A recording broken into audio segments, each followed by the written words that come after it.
eu sou Denise Emery, estou aqui no Espaço de Arte da Selga para hoje dar umas dicas espetaculares da Condor. Hoje a gente vai falar de pintura em porcelana.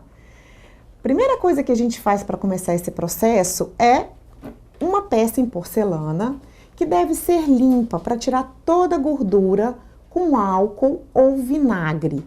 Umedece um paninho ou um papel no álcool ou no vinagre, passa em toda a peça e espera secar. Hoje a gente vai fazer uma pintura livre, muito simples e muito fácil. Nós vamos começar desenhando gotas, como se fosse uma coxinha que a gente tanto gosta de comer. É isso que eu vou desenhar aqui. Vamos lá. Com o lápis 6B, eu vou fazer o formato de uma gotinha. Também poderia usar um carbono. Se eu tiver insegurança ou medo de trabalhar, eu posso desenhar num papel, manteiga, e passo o risco para minha peça com carbono. Ou eu já desenho, não precisa ter medo, é muito simples, eu desenho com lápis. Para trabalhar essa florzinha que a gente vai fazer, que ela tem um estilozinho meio Bauer, não é o Bauer mesmo, é um estilo Bauer. Por quê? Porque a gente vai fazer uma coisa bem livre, bem tranquila. Eu vou usar um pincel redondo, eu estou usando a referência 225, número 12, é um pincel que ele tem um cabo anatômico, ele tem um cabo diferenciado. O cabo é todo por igual, ele é muito leve, então ele é muito tranquilo para trabalhar. Primeira coisa que eu vou fazer com esse pincel é hidratar. Eu venho na água, passo o meu pincel e numa folhinha de papel eu vou tirar o excesso. Sempre organizando para a pontinha ficar bem redondinha. O que eu vou fazer agora? Eu vou usar uma tinta que ela é própria para pintar porcelana. Depois eu vou dar as dicas de queima. E vou colocar na ponta do meu pincel a cor vermelha. Vou vir na minha gotinha, vou começar na parte de cima. Eu coloco o pincel, eu aperto, eu faço uma pressão e eu giro numa ponta. Vou fazer a mesma coisa do outro lado. Coloco o meu pincel, faço uma pressão e giro do outro lado. Agora eu vou colocar um pouquinho do branco junto com esse vermelho para dar uma tonalidade mais clara. Um pouquinho abaixo da onde eu comecei a minha gotinha ou a minha coxinha, eu vou fazer a mesma coisa. Um pincel, uma pincelada, uma pressão, tiro a pressão.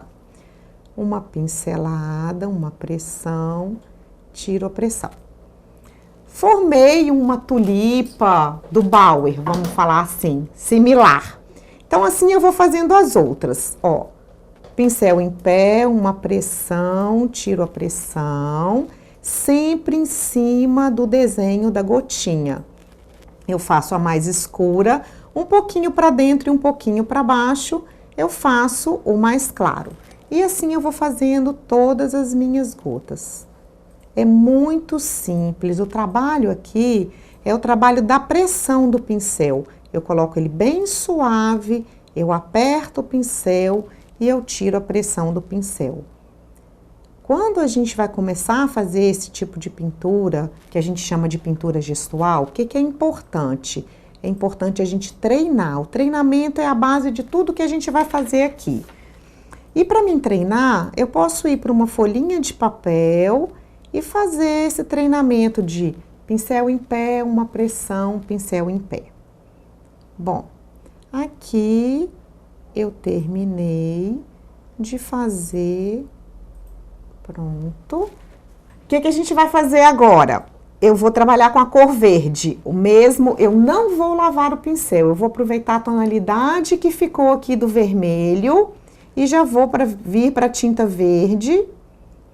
De novo, eu vou trabalhar fazendo uma pontinha na minha tinta. Eu vou vir nessa junção, faço uma bolinha e puxo.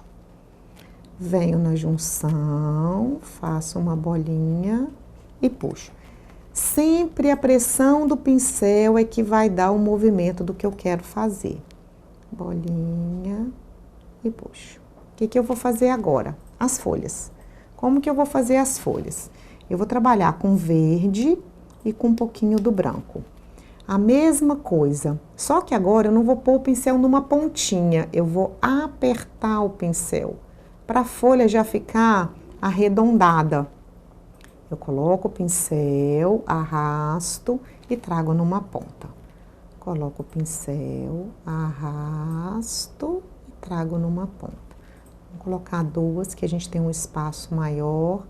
É uma pintura muito livre. Aqui, se couber duas, são duas. Se couber uma, é uma. Não tem muita métrica, não. É bem livre, bem solto. Por isso que a gente fala que chama pintura gestual. Com o gesto da minha mão, com a pressão do pincel, é que vai sair a pintura do jeito que eu quiser. Então, ó, pressão, tiro a pressão. Um pouquinho de branco. E aí eu vou fazendo as mesclas que eu quiser. Essa é a última. Vou colocar uma cor um pouco mais escura de um lado. Sempre o acabamento é que é importante, porque depois que eu fiz a pressão, eu vou girando o meu pincel e eu vou trazendo numa pontinha, certo? Então, tudo pronto, o que eu vou fazer agora? Eu vou trabalhar com pinta-bolinha. Como que eu vou trabalhar com pinta-bolinha? Também bem livre. Vou usar a pontinha, o pinta-bolinha, ele é um kit. Ele tem um par, né? Duas peças. E ele começa do 1 até a pontinha número 8. A ponta número 8 é a maior. E a ponta número 1 é a menor. Eu gosto de começar no meio termo. Vou começar com a ponta 5. E tem uma coisa interessante no pinta-bolinha. Quando eu faço a primeira bolinha, ela fica de um tamanho. Se eu continuar com pinta-bolinha, ela diminui de tamanho. E se eu quiser que os pontinhos fiquem sempre do mesmo tamanho, eu venho, eu volto, eu carrego, eu volto, eu carrego. Quando eu coloco em cada bolinha uma carga nova, eu consigo que as bolinhas fiquem do mesmo tamanho, como eu fiz aqui. E se eu quiser que essas bolinhas diminuam de tamanho, vamos fazer aqui para ficar mais fácil. Eu não volto na carga e ela vai diminuindo de tamanho.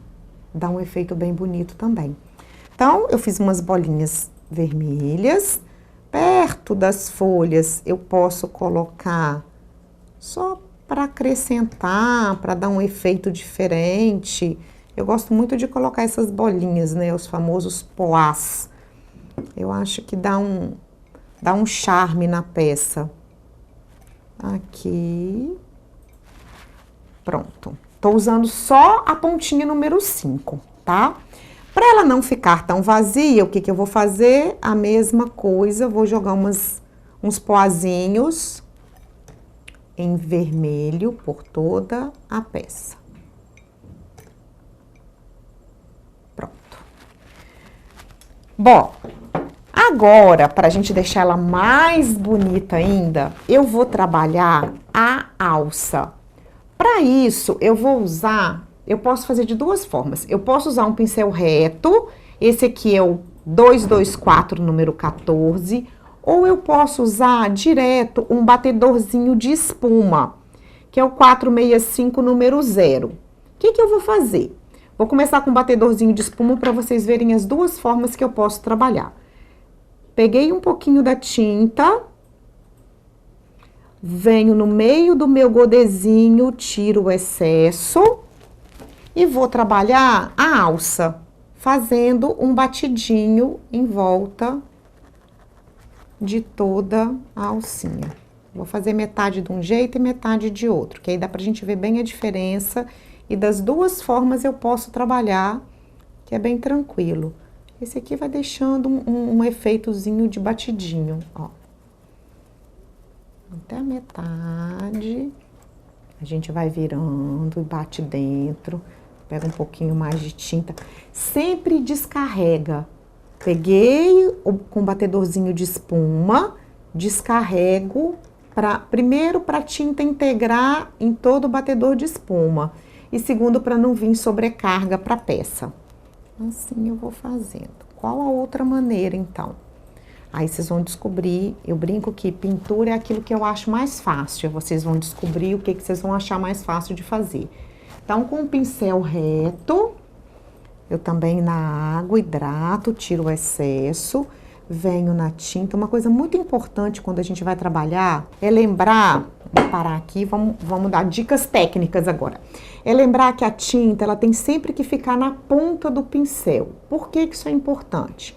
Quando eu carrego muito o pincel com tinta que vem até a virola, a gente corre o risco de ficar cheio de tinta nessa parte da ponta, que neste caso é de filamento sintético com a virola. E se eu não limpar direito, essa tinta endurece. E qual é o problema? Depois que ela estiver dura, se a gente não limpar corretamente, ela vai fazer que a ponta do pincel se abra e não se junte mais bonitinho, igual tá aqui, ó, toda bonitinha. Tá?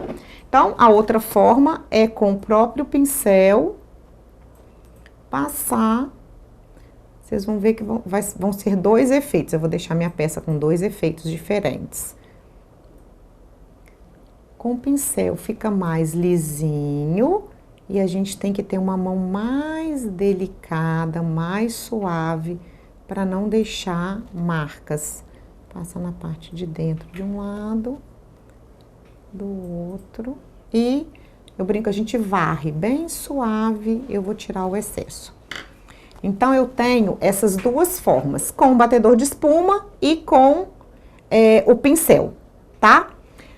Eu não gosto muito de fazer na parte da beiradinha, dá um efeito diferente, também fica bonito, porque eu não gosto de colocar a tinta no lugar que a gente vai ter contato, nem com a comida e nem com a boca. Eu prefiro deixar a tinta na parte de enfeite. Essa tinta, ela é uma tinta que ela queima no forno de cozinha. Então, vamos lá. Peça pronta. Ó, tá aqui a nossa peça. Eu fiz a mesma coisa no pratinho, que a gente pode tomar um cafezinho e comer um bolo. Delícia de manhã. Isso é bom para presentear também, escrever nome. E aí, depois que isso aqui tá pronto, qual é o segredo? Eu tenho que esperar 24 horas antes de colocar no forno de cozinha. Então, eu pintei hoje, amanhã, 24 horas depois que eu pintei, eu vou colocar no forno de cozinha. E como que funciona? O forno desligado, eu coloco a peça lá dentro, ligo o forno numa temperatura de 150 graus, ou seja, o mais fraquinho que tem no seu forno. Se não tiver escrito temperatura, põe no mais baixo, deixo 35 minutos. Desligo o forno, mas eu não abro. Eu tenho que esperar secar para eu poder abrir, esfriar. Por quê? Se eu tiro com o forno quente, eu corro o risco de quebrar a peça, tá? Então, ó, revisando, 24 horas, forno desligado, ligo o forno na temperatura mínima de 150 graus. Depois de 35 minutos, eu desligo o forno e espero esfriar para tirar a peça. Posso lavar e posso fazer o que eu quiser. Então, essa é a nossa dica de hoje aqui no Espaço Selga. E a melhor coisa de tudo isso você encontra aqui, na Selga. Corre, não perde tempo. Venha comprar seus produtos para você começar a trabalhar. Um beijo!